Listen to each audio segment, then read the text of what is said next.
sim, desejar e conversar diretamente aqui com Carla, Fátima, Andréia.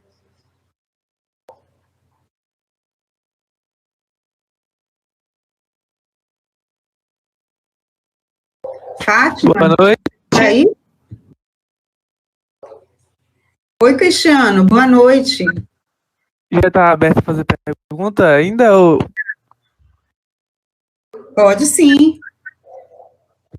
Deixa eu ligar a câmera que fica melhor para perguntar, então. Só ligar aqui. Localizando aqui.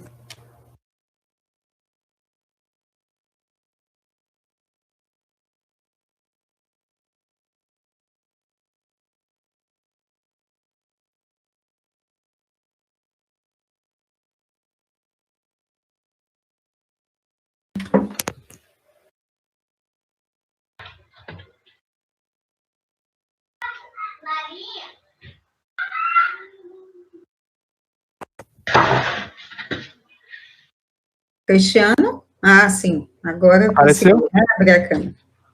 Ainda não. Boa noite a todos. Foi? Boa noite a todas, todo mundo aí, as minhas palestras. A minha pergunta é mais direcionada à doutora Andréia, sobre o tema dela, que é um tema que me interessa muito. E eu até fiz algumas perguntas que são baseadas num livro que eu li, acho que não sei se dá para o pessoal ver. Ele é de um médico que já é conhecido por fazer esse tipo de trabalho também, o Drauzio Varela.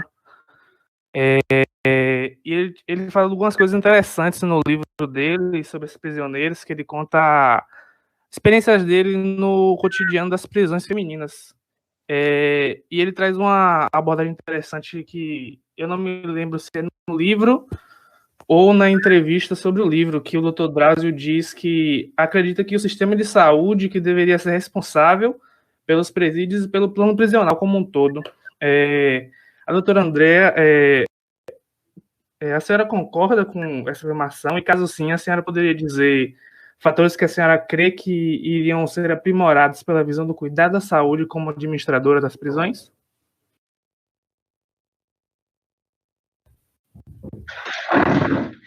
Obrigada, Cristiano. Antes de passar a palavra para a Andréia, eu gostaria de pedir que houvesse mais uma ou duas manifestações. Se alguém quiser também pode ligar a câmera ou pode apenas mandar falar através de áudio ou mandar aqui pelo chat, que para depois passarmos, né, a palavra para as nossas convidadas, que farão algumas considerações finais e encerraremos a nossa conversa.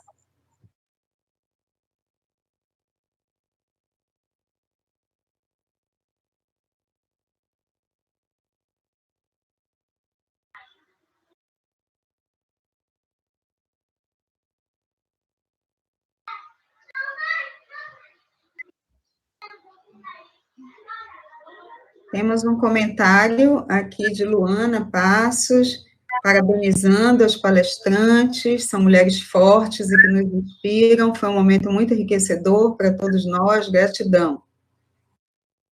Jamile, gostaria de fazer uma pergunta para a Fátima.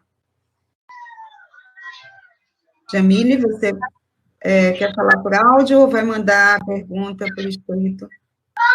Eu não acredito nisso, não.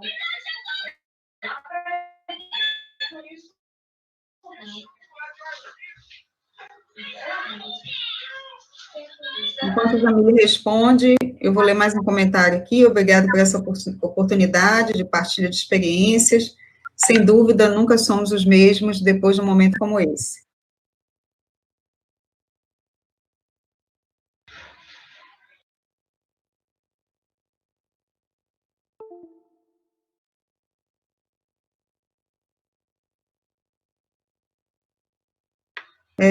Jamile está sem o áudio.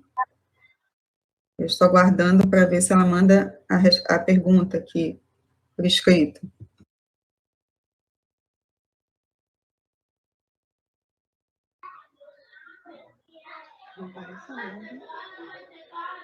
Bom, enquanto Jamile se manifesta, e aguardamos mais um pouco para ver se há alguma outra manifestação, eu quero dizer a vocês que esse foi um momento muito enriquecedor, de fato, para todos nós, agradecer tanto as pessoas que estiveram aqui e não puderam ficar até o final, mas que assistiram em algum momento, a nossa discussão.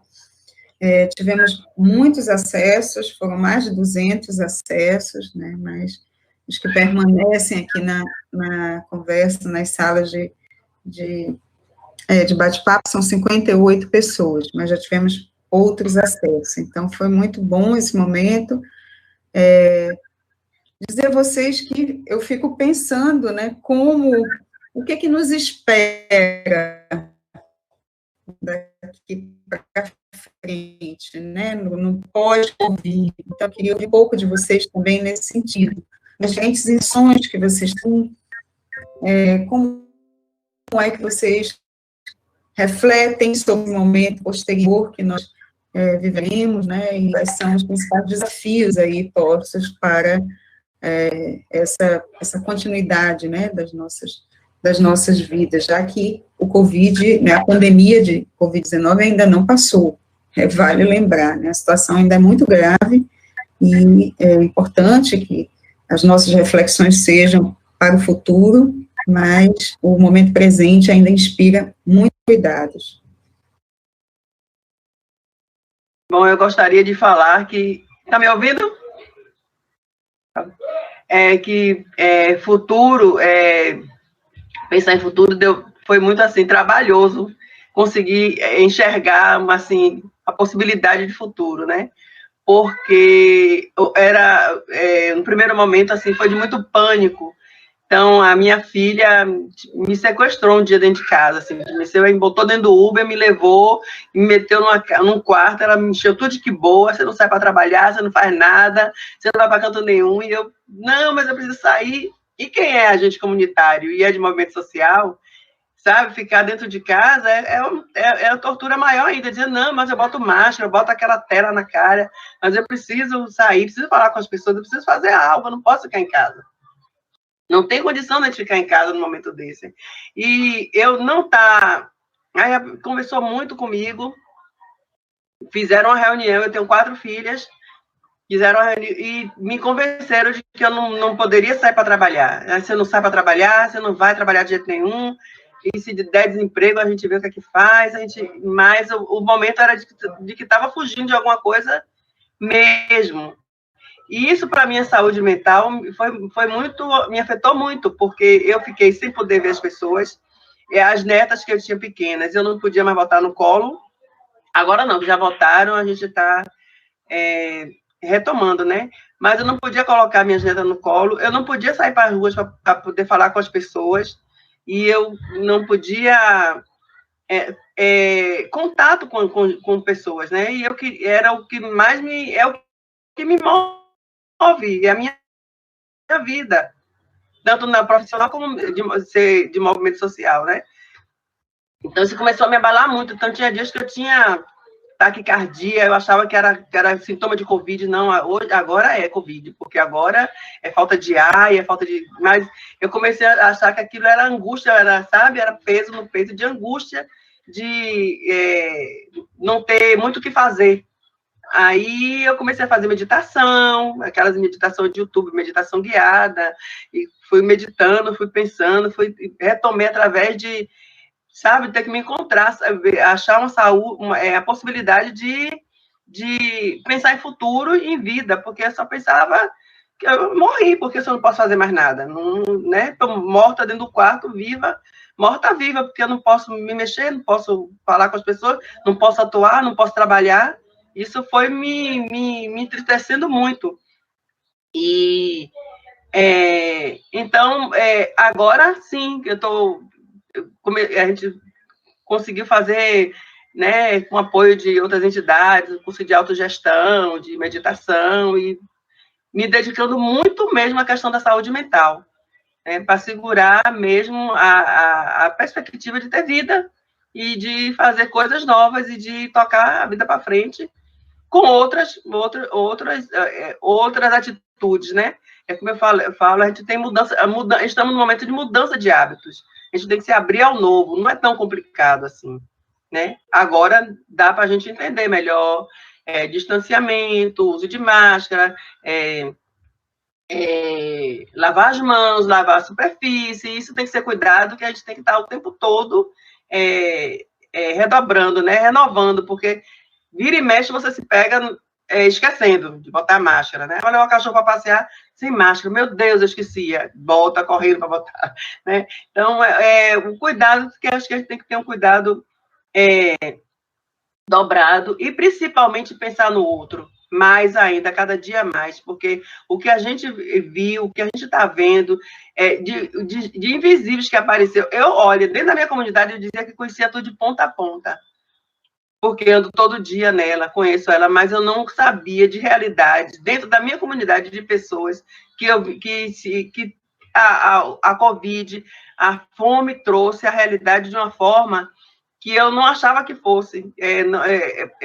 Tipo, pessoas que eu via, pessoas que eu conhecia, estavam e perto de mim, às vezes vizinhos, perto de mim, e eu não sabia que a pessoa tinha uma realidade tão difícil. E eu pude observar, a partir da fragilidade que trouxe essa pandemia, né? A dificuldade que a pessoa passa, você passa a ver de outra maneira. É bem mais do que a gente imagina, é mais do que a gente pensa. Se estava ruim, a gente enxergava que era uma coisa ruim, é bem pior do que a gente imaginava, porque a fome existe, a dificuldade existe, e gritante, é muito grande, não é pouca. Sabe? Você vê uma pessoa sorrindo com você, conversando ali, mas na realidade dela, a vida dela é bem mais complicada do que a gente imagina. E eu acho que essa tensão é que a gente, sabe, eu não vou perder mais, né? A atenção de, olha, não posso perder esse foco, não posso perder essa atenção. A coisa está bem mais no fundo, tem bem mais coisa por trás de tudo que a gente vê. Não é só o que a gente vê, a gente tem que catar mais no fundo, porque o ser humano ele é bem complexo, né? E a vida mais ainda. E eu acho que eu aprendi com a Covid isso. Por mais que você faça, ainda é pouco. Por mais que você esteja atenta, ainda é pouca atenção, sabe? Tipo, atravessar a rua pegando na mão do menino, não é na mão, é no pulso, né? E não me esquecer disso. É isso. Muito obrigada, Fátima, pela sua participação. Obrigada por esse momento, tá? Essa também é uma retomada, né? De estar de volta a fazer o que eu gosto, né? Que é... Bom. É mais uma das coisas que eu gosto, sendo agente comunitária de saúde, e eu estou louca para ser agente comunitária de saúde mais ainda. Chegou aqui a pergunta que Jamile direcionou a você, Fátima. Eu vou fazer e te peço que, se você puder, responda brevemente, e aí passamos para Carla e Andréia fazerem suas considerações finais. A pergunta de Jamile é a seguinte: a questão pontuada sobre as aglomerações nos bairros do Calabar e Alto das Pombas para momentos lúdicos ser muitas vezes mais criticados do que a exposição e aglomeração causadas pela não liberação dos trabalhadores ou pela não assistência do governo demonstra uma postura racista, classista? Sim. Porque o que a mídia fala e os órgãos, o poder público vai logo em cima, né? Inclusive, a mídia tem saído bastante. Aglomeração, paredão, é como se paredão, aglomeração, fosse o culpado pelo aumento de Covid. E não se fala, ninguém se choca quando vê ônibus lotado, quando vê diminuir frota de ônibus. Como é que ninguém choca com isso? Né? Ver pessoas que saem para trabalhar. Se você chegar na comunidade do Calabar aqui, tem gente que mantém a rotina, sai 5 horas da manhã, 4 horas da manhã, tem gente saindo para trabalhar e retomando do trabalho 19 horas também. E ninguém se preocupa com aquele trabalhador pegou o ônibus lotado, o percurso que ele fez, se tem ônibus suficiente, como é que foi ele ter ido para a estação da Lapa que estava lotado, metrô, já teve casos de metrô estar lotado, isso não foi um comunicado, não saiu na mídia, não, né? Não passa, claro que passa a reportagem, mas não é sistemático. A polícia militar não vai lá para poder tirar o pessoal dentro do ônibus e obrigar a ter mais ônibus na rua, né? Dizer, não, sai todo mundo dentro do ônibus, espera o outro. E tenha calma, você se atrasa para o trabalho e espere o outro, que o outro vai vir mais vazio. Não tem polícia para fazer isso, não tem nem guarda municipal para fazer isso.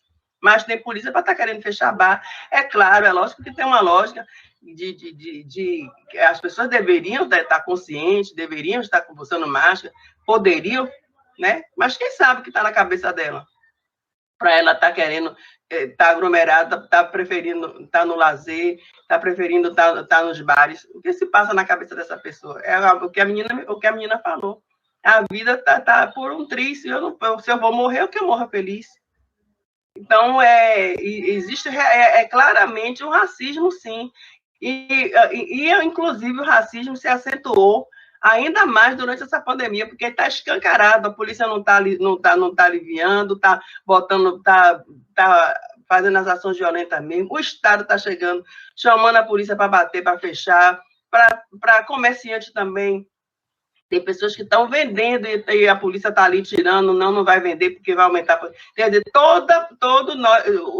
quem é de comunidade empobrecida tem que ser contido para não avançar a Covid. Mas por que não chegou antes da Covid chegar na comunidade? Não chegou o poder público antes? Espera a Covid chegar, que nem a droga. Eles deixam chegar a droga para depois vir buscar, matando os jovens. Não impede de entrar. E espera entrar para depois vir com ação violenta para coibir e dizer que é guerra à Covid, guerra à droga. Dentro da comunidade, tudo é guerra. Agora, para nos pontos de ônibus, não tem guerra para poder diminuir ônibus e nem para poder verificar se as pessoas estão aglomeradas. Na Barra, aqui pertinho da gente, eles fizeram botaram lona, polícia municipal. Eu disse, gente, isso aí é para dizer, para dizer mesmo assim, olha, não quero saber de Alça da Sabina, não quero saber de Calabar, não quero saber de Amazonas. A Barra está lá protegida. Claramente, tudo bonitinho, ninguém passava ali para fazer sua caminhada se não lavasse a mão com álcool. Por que não fizeram isso aqui quando o trabalhador chega às 7 horas da noite no trabalho, não tem o pessoal lá com álcool em gel para poder ir antes de entrar na comunidade, lavar a mão, passar álcool na mão, passar pelo todo, ali também de desinfecção. Né? Eu acho que é isso que tem que ver. É racismo escancarado. E nessa pandemia, eles não tiveram vergonha nem pudor de expressar, nem de demonstrar isso, não. Muito bom, Fátima. Gratidão pela sua participação, mais uma vez. E o racismo e as posturas classistas não são novidade no Brasil, mas sempre nos chocam, né? Porque são de uma agressividade enorme. Então, falar sobre isso. Uma das grandes doenças, inclusive, o pessoal de medicina que está chegando aí, é uma das grandes doenças que deve ser combatida no nosso... uma doença contemporânea aí, né? Antiga, porém está cada dia se reinventando e deve ser, acho que qualquer área deve se preocupar para combater o racismo, que ele é uma da primeira doença que aparece para a gente estar enfrentando. Muito obrigada. E temos muita satisfação, muito orgulho de contar com todas vocês aqui no nosso eixo de medicina social, né? Saibam que vocês são parceiras nossas, né? E sempre que lembramos de momentos como esse, os nomes de vocês estão presentes. Então, eu passo agora a palavra a André ou a Carla, como vocês preferirem. Cristiano pediu para não esquecer a pergunta dele, Andréia. Eu já respondi. Primeiro que depois de professora Fátima, ficou difícil, né?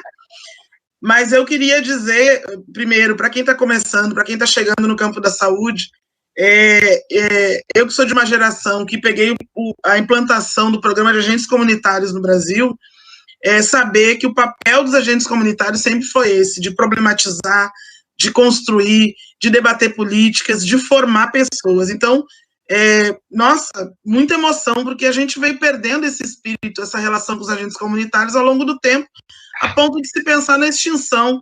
E hoje, a pandemia por Covid mostrou a grande relevância dos agentes comunitários. Tem um artigo, inclusive, publicado na revista da APS, Eu queria sugerir a todo mundo, falando das várias estratégias que os agentes comunitários de saúde utilizaram num contexto da pandemia por Covid-19, o quanto isso salvou vidas, cuidou de pessoas, tratou pessoas. Então, eu queria agradecer a fala da professora Fátima, porque foi muito importante ouvir e o que significa estar no dia a dia nas comunidades e fazer essa leitura do mundo, não de um lugar tão privilegiado e não dos muros maravilhosos, né, da universidade, mas para além deles.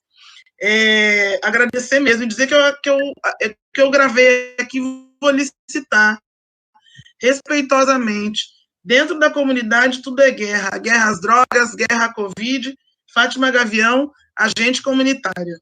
É muito importante que as pessoas entendam o significado disso. Bom, fiquei emocionada.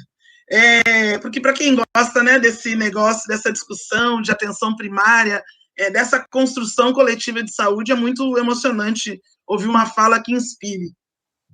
Eu queria dizer para Cristiano que,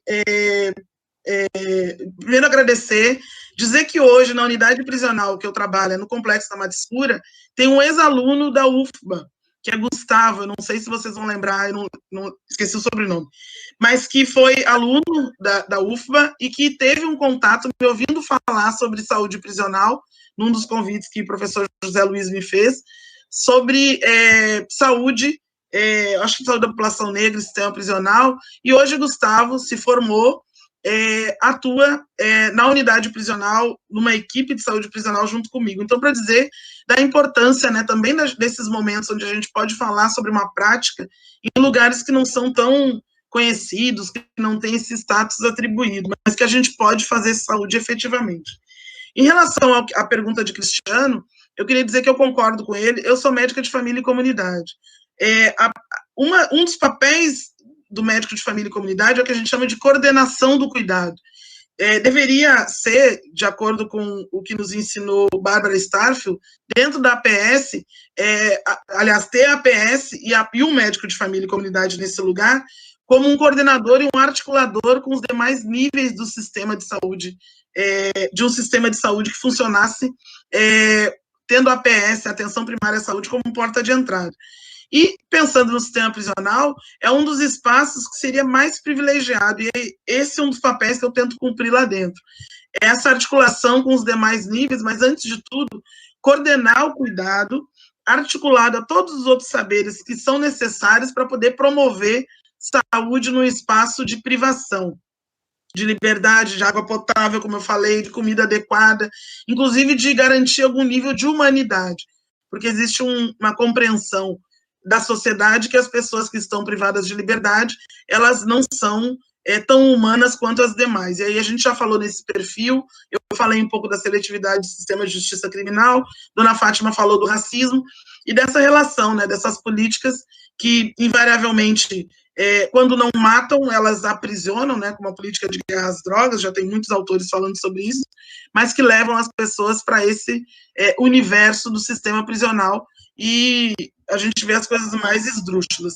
Então, os profissionais de saúde têm, sim, um papel de coordenação do cuidado, existe essa possibilidade de pensar a coordenação do cuidado das pessoas privadas de liberdade enquanto parte do processo de reorganização das pessoas que estão privadas de liberdade.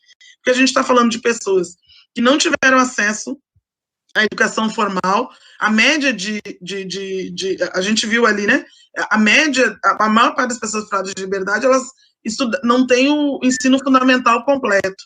Além disso, são pessoas que cumprem pena privativa de liberdade em média de 4 a 8 anos. E a maioria está presa por crimes cometidos, identificados contra o patrimônio, não contra a vida. E aí o tráfico de drogas, e aí eu estou falando disso, uma pessoa que é presa com 2 cigarros de maconha, uma que é presa com 2 pedrinhas de crack, uma que é presa... Eu não estou falando que a regra são 129 quilos de maconha ou 500 quilos de cocaína num helicóptero.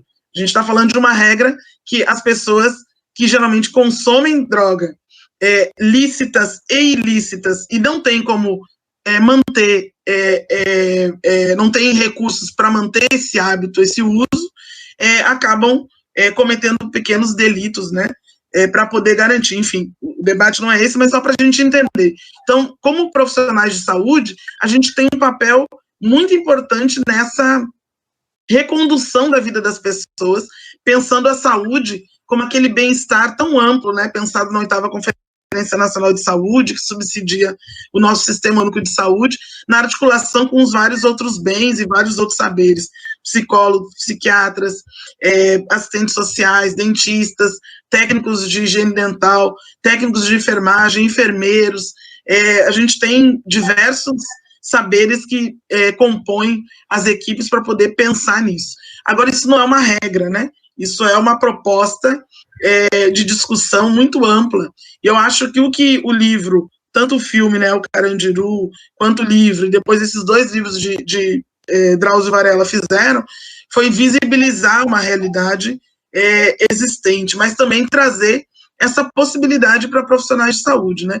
Tem muitas práticas, tem gente trabalhando na Papuda, numa unidade federal, tem muitos profissionais de saúde já atuando, e muitos médicos de família e comunidade já atuando em unidades prisionais, por entender que a gente tem condições, de acordo com os princípios e também os atributos dessa especialidade médica, eles trazem essa possibilidade de atuar. E fica aqui o convite para quem tiver interesse, né, em conhecer como é que uma equipe de saúde prisional atua.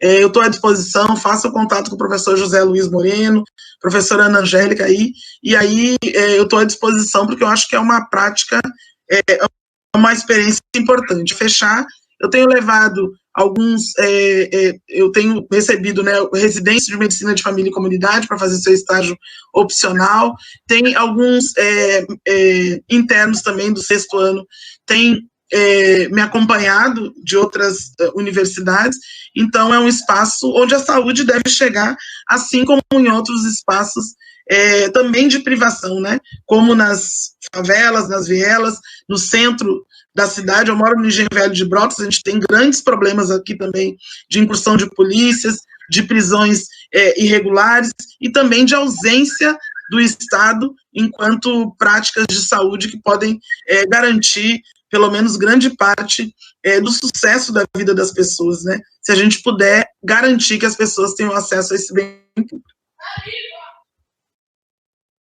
Andréia, muito obrigada também.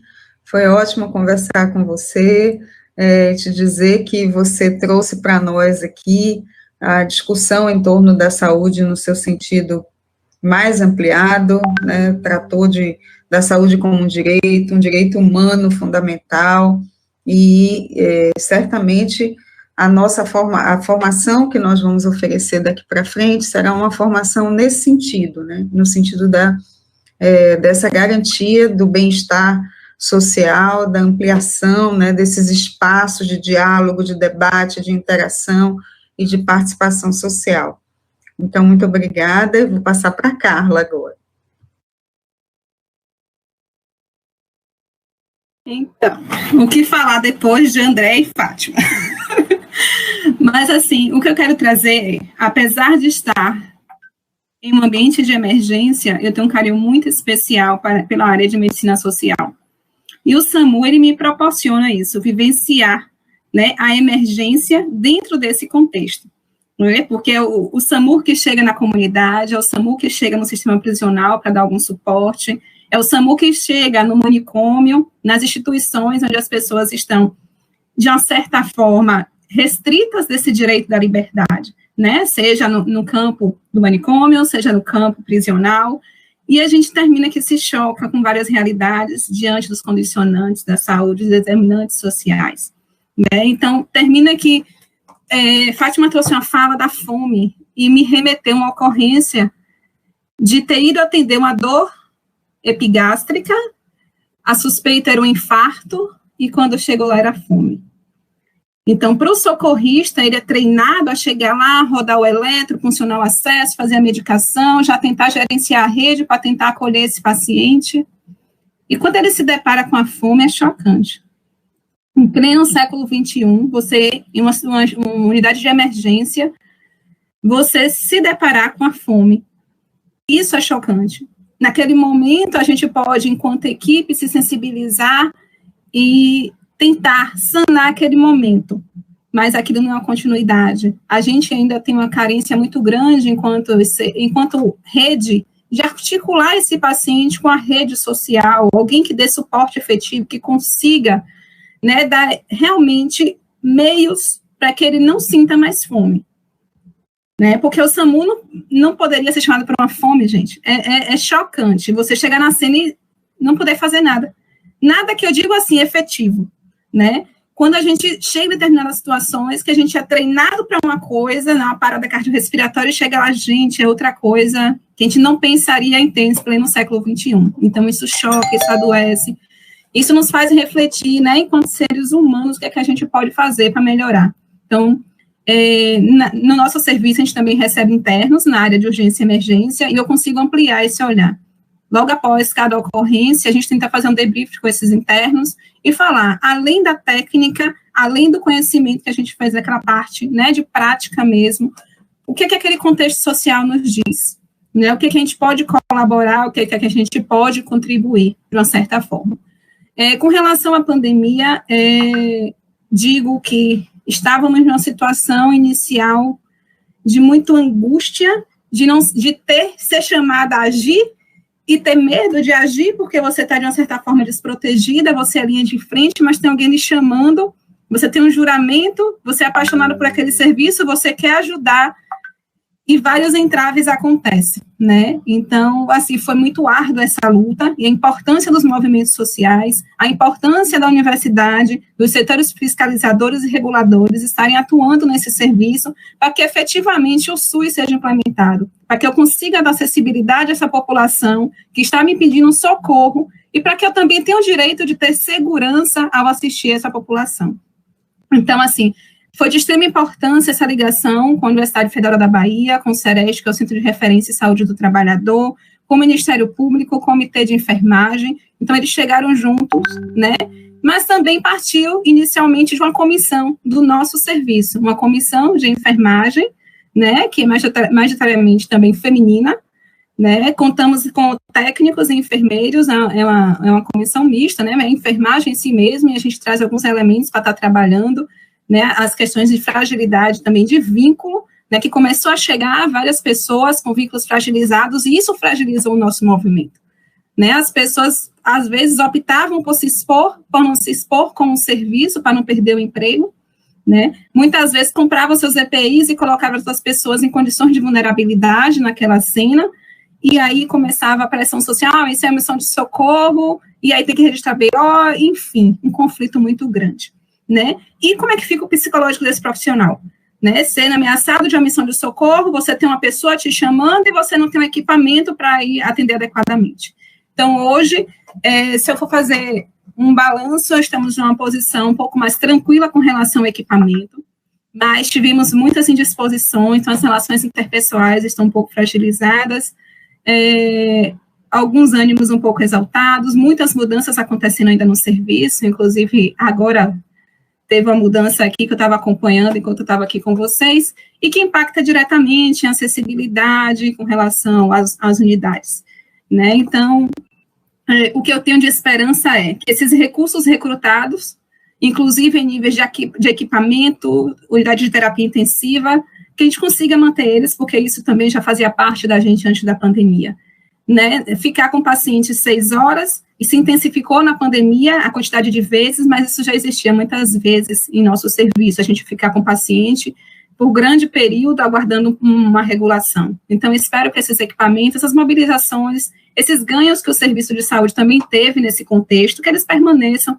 né, para que a gente não precise ficar numa unidade móvel internando um paciente, porque você passar do seu momento de atuação esperando apenas uma vaga, né, não é esperado, mesmo porque o número de ligações eles não param, existe fila de espera muitas vezes, para que a gente consiga dar realmente, né, um atendimento adequado, tempo hábil. No SAMU a gente trabalha muito com tempo-resposta, mesmo porque é um serviço de urgência e emergência, e a gente traz que o tempo ele é ouro, né, muitas vezes é aquele tempo que pode simbolizar a vida ou a morte de um paciente. Então, que a gente consiga dar maior razão, que esses recursos permaneçam. E a nível pessoal foi um nível, assim, foi muito crescimento mesmo, consegui fazer compartilhar essas informações com pares do SAMU em torno do eixo nacional. Então, quando a gente fez a nota técnica, a gente conseguiu distribuir a nível nacional dessa nossa técnica para que outros colegas, né, tivessem essa mesma acessibilidade, esse mesmo poder de barganha junto à gestão, para que conseguisse ter uma proteção maior. Tivemos SAMUs, São Paulo mesmo teve óbito de profissional. Então, assim, para a gente, de uma certa forma, foi uma luta grande, mas como resultado, a gente não teve nenhum óbito nos nossos profissionais. A gente conseguiu manter todos, né, na linha de frente, atuando. Por vezes, alguns tiveram pequenas sequelas, tiveram que ser afastados da intervenção, mas continuam assim ainda, trabalhando no SAMU, trabalhando, fazendo com que esses recursos cheguem, né? Ficaram no setor administrativo, no setor da regulação, mas ainda assim ele dá a participação dele para que o recurso chegue à população de forma efetiva. Foi um ganho pessoal a nível de respiração também, de meditação, de autoconhecimento. Foi um momento bem propício, como Fátima disse, né? A gente trabalhou com várias modalidades, lógico que a gente procurando com os pares esses eixos, a importância desses pares nesse momento, porque nem sempre a gente vai encontrar tudo onde a gente está, né? Mas nesses momentos de roda de conversa, de rodas de mulheres, é que vão surgindo outras oportunidades, né? Foi muito importante para mim dar um pouco da minha contribuição também na Ilha de Maré, com apenas a Zé não estar podendo participar com a gente desse momento, uma população de grande vulnerabilidade.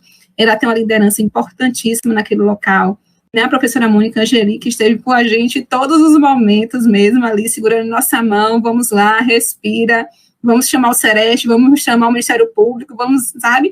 Então, assim, foi uma grande mentora, e assim, me emociono muito, né, em ter ela com a gente, né? Foi muito importante. Ela que me fez esse convite, está participando de Ilha de Maré, participei dos 3 módulos que aconteceram até então, falando um pouquinho sobre essa doença, né, falando um pouquinho sobre o tratamento, falando um pouquinho sobre a paramentação, desparamentação, os riscos ocupacionais, então levando para essa comunidade conhecimento que eles não tinham acesso, senão, né, de outra forma, senão através da universidade, através desse projeto de extensão.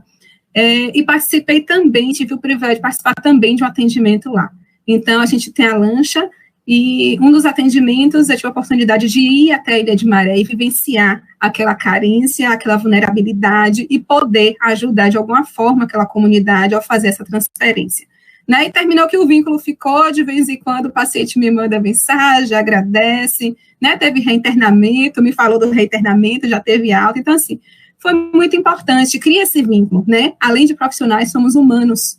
E eu acho que esse momento nos trouxe isso, nos recobrou a necessidade de voltarmos ao tratamento humanizado, né, e apesar daquela paramentação de eu estar toda coberta, por trás dali tem Carla, que é um ser humano, que pega na mão, né, então, eu nunca esqueço uma transferência que eu tive que fazer de uma criança de 7 anos para uma UTI com Covid. Quando ela me viu daquele jeito, parecia que eu era um monstro. Né, toda paramentada. A única coisa que ele conseguia me ver era o olho com o óculos e a máscara. E aquilo, lógico, que assustou uma criança. E o seu psicológico, né? Você está chegando para assustar uma criança. E eu consegui desenvolver, com umas técnicas lúdicas, a aproximação. Eu não podia abraçar, eu não podia pegar no colo, eu não podia fazer nada apenas com a palavra. E o aperto de mão, né? Usando luva, usando paramentação, mas que ao chegar no meu destino, além de uma transferência, eu consegui crescer como profissional, como ser humano, né? Então, para mim, foi muito importante isso, né? Então, agradeço esse convite de estar partilhando. O choro vem inevitável, porque a gente revive tudo isso, né? E me coloca à disposição para outros momentos como esse, para que a gente faça essa partilha, né? De que, com os pares, a gente consegue evoluir muito mais do que sozinho, caminhando só, né? Então, muito obrigada pelo convite, muito obrigada, Fátima, a Andréia, a professora Angélica, a professora Mônica por esse convite, né? Muita gratidão por esse momento.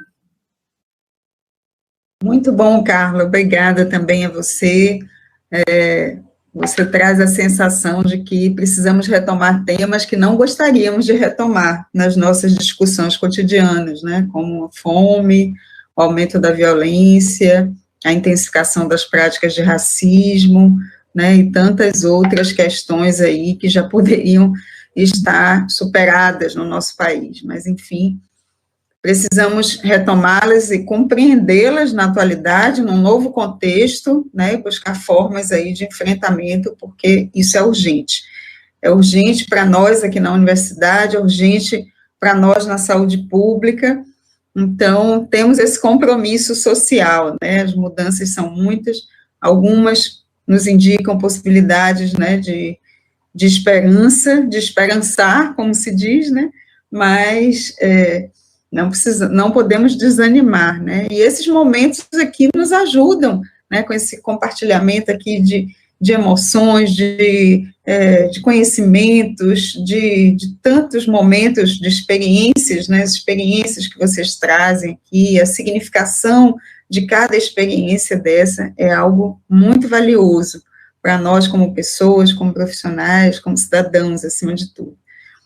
Então, muito obrigada a todos vocês, continuaremos as nossas conversas em outros momentos. Aos participantes também, muito obrigada, e até o próximo momento integrador do DMPS. Um abraço e boa noite.